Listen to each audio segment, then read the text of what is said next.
सारे इंसान एक वसी मैदान में जमा किए जाएंगे जिसे मैदान हशर कहा जाता है। सारी मखलूक को एक सुर्खी माइल सफेद जमीन पर इकट्ठा किया जाएगा। रब्बे दो जहां इस जमीन को चमड़े की तरह फैला देगा और वो जमीन आज की मारूफ जमीन की तरह नहीं होगी, बल्कि अल्लाह ताला इस जमीन को दूसरी जमीन से तब्दील कर देगा।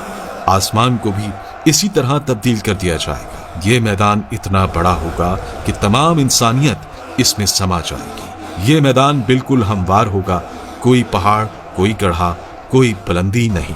क़यामत के दिन हर मरहला पिछले से ज्यादा हैबतनाक और खौफनाक होगा। इसके बाद सूरज सर के ऊपर आ जाएगा। अंदाजा लगाइए कि आज सूरज तकरीबन 4000 साल की दूरी पर है और हमारी तरफ इसकी पीठ है। क़यामत के दिन सूरज सिर्फ 1 मील के फासले पर होगा और इसका मुंह हमारी तरफ होगा। क्या हाल होगा। हमारे भेजे गर्मी की शिद्दत से खौल रहे होंगे और इतना पसीना बहेगा कि 70 गज जमीन में जज्ब हो जाएगा। फिर जो पसीना जमीन ना पी सकेगी वो ऊपर की तरफ आएगी।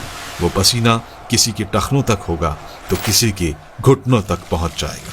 कोई कमर तक इसमें गर्क होगा तो कोई सीने तक इसमें तैर रहा होगा। कुछ तो ऐसे भी होंगे कि उनके गले तक पहुंच चुका होगा और काफिर के तो मुंह तक चढ़कर लगाम की तरह इसे जकड़ लेगा, जिसमें वो डुबकियां खाएगा। ये सब कुछ डिपेंड करेगा हमारे अमाल पर। अब लोगों के साथ उनके अमाल के हिसाब से मामला किया जाएगा। सजा या जजा अमाल को देखकर दी जाएगी। इस दिन किसी चीज का कोई साया नहीं होगा, लेकिन कुछ अहले ईमान ऐसे भी होंगे कि उन्हें अल्लाह रब्बुल इज्जत अपने अर्श के साए में रखेगा। इस गर्मी की हालत में प्यास की क्या कैफियत होगी। हाल ये होगा कि जबानें सूख कर काटा हो जाएंगी। कुछ तो जबानें मुंह से बाहर निकल आएंगी। दिल मुंह को आए होंगे। लोग अपने अपने गुनाहों के मुताबिक अजाब में होंगे। इस दिन कोई किसी का हाल पूछने वाला ना होगा। बड़े मजबूत और गहरे रिश्ते इस दिन अपनी वक़्त खो देंगे। रिश्तेदारियां और ताल्लुकदारियां किसी काम नहीं आएंगी। यहाँ तक कि सगे रिश्तेदार जो दुनिया में एक दूसरे को देखकर जीते थे, इस दिन एक दूसरे से जान छुड़ाएंगे।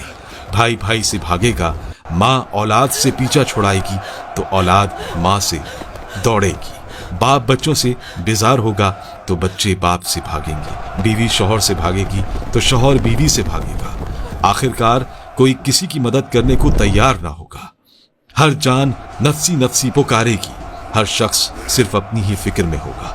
किसी दूसरे से इसे कोई सरोकार ना होगा। ये मुसीबतें चल ही रही होंगी कि जहन्नुम को लाया जाएगा।